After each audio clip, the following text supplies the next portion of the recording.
Halo, Assalamualaikum warahmatullahi wabarakatuh.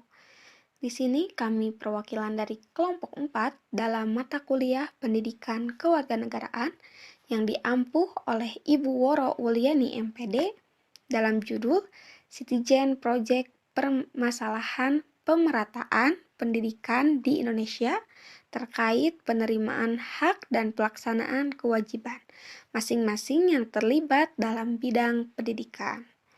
Dalam anggota kelompok kami ada Anissa Nurlatifah Zakiyah, ada Ayudia Geraha Maslita, ada Dila Najwatun Sadiah, ada Puri Handayani, dan Safira Ramadhani Sutarno. Selamat menyimak. Saya Yudia Graha Maslita akan menjelaskan permasalahan pemerataan pendidikan di Indonesia. Permasalahan di bidang pendidikan sudah sangat lama dan sudah menjadi hal yang bahkan dianggap biasa oleh negara Indonesia. Nah, permasalahan-permasalahan tersebut ialah permasalahan ketidakmerataan pendidikan di setiap wilayah, sarana dan prasarana pendidikan yang tidak merata di setiap wilayahnya, para peserta didik yang tidak disiplin dan juga tidak bertanggung jawab saat melakukan proses pembelajaran, keluarga yang tidak peduli terhadap pendidikan, dana bantuan pendidikan yang disalahgunakan oleh penerima bantuan, biaya pendidikan yang makin lama semakin tinggi, dan masih banyak lagi masalah lainnya. Kesalahan utamanya ialah ketidakmerataan pendidikan di setiap wilayahnya. Perbedaan antara kota dan pedesaan dan juga wilayah terpencil sangatlah dapat dilihat dengan jelas sekali. Di perkotaan, banyak sekolah yang dapat dijumpai dengan mudah dengan fasilitas yang sudah memadai, seperti bangunan yang layak, lengkap, sarana dan prasarana yang sudah lengkap seperti kursi, meja, papan tulis, buku sumber, alat praktik, dan lain sebagainya dalam kondisi yang baik dan juga layak digunakan. Kemudian kualitas dari tenaga pendidiknya pun sudah memenuhi standar seorang pendidik yang profesional. Sedangkan di pedesaan yang bahkan bukan daerah pinggiran, sudah sangat amat berbeda dengan fasilitas sarana dan prasarana juga tenaga pendidiknya yang ada di perkotaan. Nah, apalagi di daerah pinggiran yang bahkan akses perjalanannya pun sangat sulit untuk dijangkau. Fasilitasnya, sarana dan prasarana juga tenaga pendidiknya sangatlah seadanya. Hal-hal tersebut menyebabkan kualitas pendidikan yang ada di Indonesia sangat amat rendah. Salah satu penyebabnya ialah kurangnya perhatian dan kurangnya ketegasan pemerintah dalam bidang pendidikan. Mungkin ada perhatian, akan tetapi pemerintah sepertinya kurang bisa menanggapi dan menangani permasalahan yang terjadi di bidang pendidikan ini. Harusnya, bidang pendidikan menjadi pusat perhatian yang segala permasalahannya cepat dapat ditangani, karena pendidikan merupakan salah satu bidang yang terpenting untuk kemajuan bangsa dan negara Indonesia. Di sini saya akan menjelaskan tentang kebijakan dan peraturan perundang-undang terkait penyelenggaraan dan pemerataan pendidikan di Indonesia. Pembukaan Undang-Undang Dasar 1945 bahwa salah satu tujuan dari Negara Kesatuan Republik Indonesia ialah mencerdaskan kehidupan bangsa. Kemudian disebutkan dalam pasal 31 Undang-Undang Dasar 1945 pada ayat 1 menyatakan bahwa setiap warga negara berhak mendapatkan pendidikan. Kemudian di ayat kedua menyatakan setiap warga negara wajib mengikuti pendidikan dasar dan pemerintah wajib membiayainya. Berdasarkan garis-garis besar haluan negara atau GBHN tahun 1999 sampai tahun 2004 mengamanatkan antara lain: pertama, mengupayakan perluasan dan pemerataan kesempatan memperoleh pendidikan yang bermutu tinggi bagi seluruh rakyat Indonesia menuju terciptanya manusia yang berkualitas tinggi dengan peningkatan anggaran pendidikan secara berarti. Kedua, meningkatkan mutu lembaga pendidikan yang diselenggarakan baik oleh masyarakat maupun pemerintah untuk menetapkan sistem pendidikan yang efektif dan efisien dalam menghadapi perkembangan ilmu pengetahuan, teknologi, olahraga, dan seni. Lalu, Undang-Undang Nomor 20 Tahun 2003 tentang Sistem Pendidikan Nasional pada pasal 5 ayat 1 menyatakan bahwa setiap warga negara mempunyai hak yang sama untuk memperoleh pendidikan yang bermutu. Dan pasal 2 ayat 1 menyatakan pemerintah dan pemerintah daerah wajib memberikan layanan dan kemudahan serta menjamin terselenggaranya pendidikan yang bermutu bagi setiap warga negara tanpa diskriminasi. Berdasarkan Undang-Undang Nomor 32 Tahun 2004 dan PP 25 Tahun 2005 menjelaskan bahwasanya Setiap warga negara Indonesia berhak mendapatkan pendidikan dan pengajaran tanpa terkecuali, baik yang kaya maupun yang miskin, dan masyarakat perkotaan maupun pedesaan atau terpencil.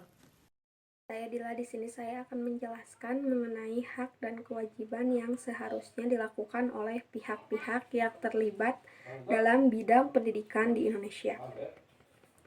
Undang-Undang Republik Indonesia Nomor 20 Tahun 2003 tentang Sistem Pendidikan Nasional Bab 4 dan Bab 5. Dalam bab 4 ini ada hak dan kewajiban warga negara, orang tua, masyarakat, dan pemerintah. Bagian ke-1 hak dan kewajiban warga negara dalam pasal 5. Yang pertama, setiap warga negara mempunyai hak yang sama untuk memperoleh pendidikan yang bermutu. 2. Warga negara yang memiliki kelainan fisik, emosional, mental, intelektual, atau sosial berhak memperoleh pendidikan yang khusus. 3. Warga negara di daerah terpencil atau terbelakang serta masyarakat adat yang terpencil berhak memperoleh pendidikan layanan khusus. Keempat, warga negara yang memiliki potensi, kecerdasan, dan bakat istimewa berhak memperoleh pendidikan khusus. Kelima, setiap warga negara berhak mendapat kesempatan meningkatkan pendidikan sepanjang hayat. Pasal ke-6, yang pertama, setiap warga negara yang berusia 7-15 tahun wajib mengikuti pendidikan dasar. Yang kedua, setiap warga negara bertanggung jawab terhadap keberlangsungan penyelenggaraan pendidikan. Bagian kedua, hak dan kewajiban orang tua, pasal ke-7. Yang pertama, orang tua berhak berperan serta dalam memilih suatu pendidikan dan memperoleh informasi tentang perkembangan pendidikan anaknya. Yang kedua, orang tua dari anak usia wajib belajar berkewajiban memberikan pendidikan dasar kepada anaknya. Bagian ketiga, hak dan kewajiban masyarakat, pasal 8. Masyarakat berhak berperan serta dalam perencanaan, pelaksanaan, pengawasan, evaluasi program pendidikan. Pasal ke-9, masyarakat berkewajiban memberikan dukungan sumber daya dalam menyelenggarakan pendidikan. Bagian keempat, hak dan kewajiban pemerintah dan pemerintah daerah.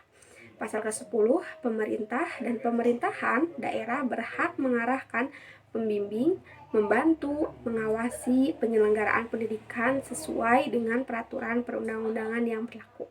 Pasal ke-11 yang pertama, pemerintah dan pemerintah daerah wajib memberikan layanan dan kemudahan, serta menjamin terselenggaranya pendidikan yang bermutu bagi setiap warga negara tanpa diskriminasi. Yang kedua, pemerintah dan pemerintahan daerah wajib menjamin tersedianya dana guna terselenggaranya pendidikan bagi setiap warga negara yang berusia 7 sampai dengan 15 tahun. Bab kelima, peserta didik. Pasal 12 yang pertama, setiap peserta didik pada setiap satuan pendidikan berhak A. Mendapat pendidikan agama sesuai dengan agama yang dianut dan diajarkan oleh pendidik yang seagama. B. Mendapat pelayanan pendidikan sesuai dengan bakat, minat, dan kemampuannya. C. Mendapat beasiswa bagi yang berprestasi yang orang tuanya tidak mampu membiayai pendidikannya. D. Mendapatkan biaya pendidikan bagi mereka yang orang tuanya tidak mampu membiayai pendidikannya. E. Pindah ke program pendidikan pada jalur dan satuan pendidikan lain yang setara. F. Menyelesaikan program pendidikan sesuai dengan kecepatan belajar masing-masing dan tidak menyimpang dari ketentuan batas waktu yang ditetapkan. Terima kasih. Saya Purhyandayani akan menjelaskan tentang alternatif penyelesaian masalah pemerataan pendidikan yang dikaitkan dengan penerimaan hak dan pelaksanaan kewajiban masing-masing yang terlibat dalam bidang pendidikan. Yang pertama, alternatif penyelesaian masalah pemerataan pendidikan yang dikaitkan dengan kewajiban pemerintah, yaitu membangun sekolah-sekolah terutama di daerah pinggiran yang terpencil agar dapat dengan mudah diakses oleh warga setempat. Seiring dengan pembangunan sekolah di daerah pinggiran, pemerintah pun harus memperhatikan infrastruktur akses-akses untuk menuju ke sekolah tersebut, Misalnya dengan membangun dan memperbaiki jalan-jalan menuju ke sekolah tersebut agar dapat lebih mudah diakses. Yang selanjutnya, pemerintah juga harus menyediakan fasilitas, sarana dan prasarana yang baik, juga layak digunakan di setiap sekolah secara merata untuk membantu berjalannya proses pembelajaran dan menjadikan pendidikan menjadi lebih baik lagi.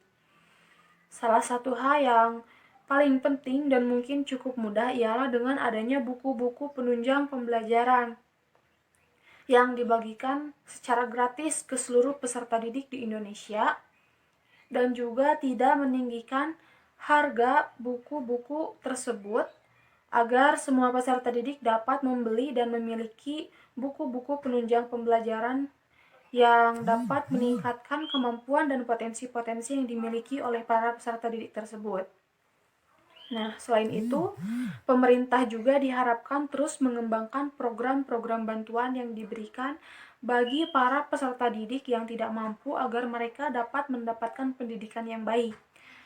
Nah, terdapat banyak sekali masyarakat di Indonesia yang tidak melanjutkan pendidikannya dengan alasan keterbatasan ekonomi, sehingga mereka terpaksa untuk bekerja di usia belia yang seharusnya mereka masih melanjutkan pendidikan dan mendapatkan pengajaran di sekolah. Upaya lain yang harus dimiliki ialah dengan menyediakan tenaga pendidik dan tenaga kependidikan yang profesional yang merata tersebar di seluruh Indonesia.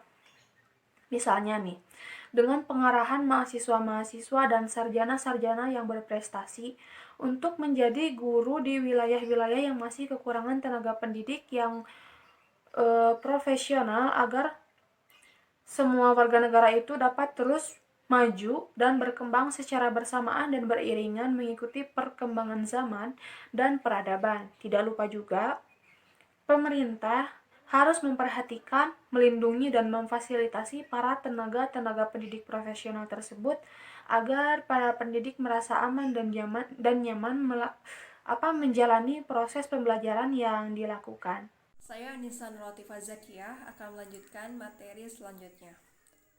Sistem pendidikan nasional dan juga sistem mengajar dan mendidik para pendidik di Indonesia harus terus dikembangkan dan diperbaiki, menyesuaikan dengan kemajuan dunia dan negara lainnya. Terus mempertimbangkan bagaimana seharusnya mendidik dan mengajar dengan cara dan metode yang tepat dan sesuai dengan para peserta didik agar para peserta didik dapat belajar dan mengembangkan minat bakat dan potensi yang mereka miliki secara maksimal. Dengan begitu, bangsa Indonesia menjadi lebih maju dan lebih menyamai bahkan bersaing dengan negara-negara lainnya. Sistem pendidikan Indonesia harus mengedepankan dan menerapkan tentang nilai-nilai spiritual keagamaan, kejujuran, disiplin, tanggung jawab, agar hasil yang diperoleh dari pembelajaran dan pendidikan tersebut melahirkan manusia-manusia yang memiliki sikap spiritual yang baik, taat kepada Allah, jujur, disiplin, bertanggung jawab, yang merupakan landasan dari perilaku-perilaku yang baik.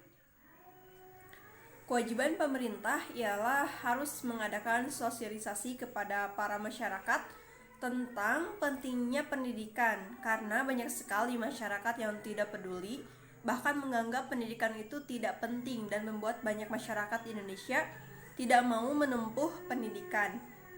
Dengan diadakannya sosialisasi tersebut, diharapkan pemikiran-pemikiran masyarakat dapat menjadi lebih terbuka terhadap pentingnya pendidikan bagi diri sendiri, keluarga, masyarakat, dan negara, bahkan dunia.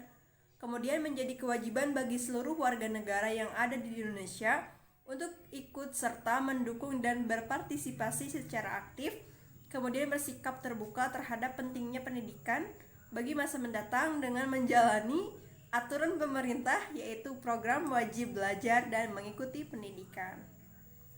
Hal penting lainnya yang harus sangat amat diperhatikan baik itu oleh pemerintah dan warga negara yang ada di Indonesia ialah dengan memperhatikan asupan gizi dan nutrisi dari setiap masyarakat. Asupan gizi dan nutrisi yang baik dan terpenuhi akan membuat kecerdasan seseorang dapat dengan mudah berkembang dan memiliki kesehatan yang kuat. Itu merupakan kunci agar pendidikan di Indonesia dapat berkembang dengan lebih baik dan merata. Sekian, terima kasih.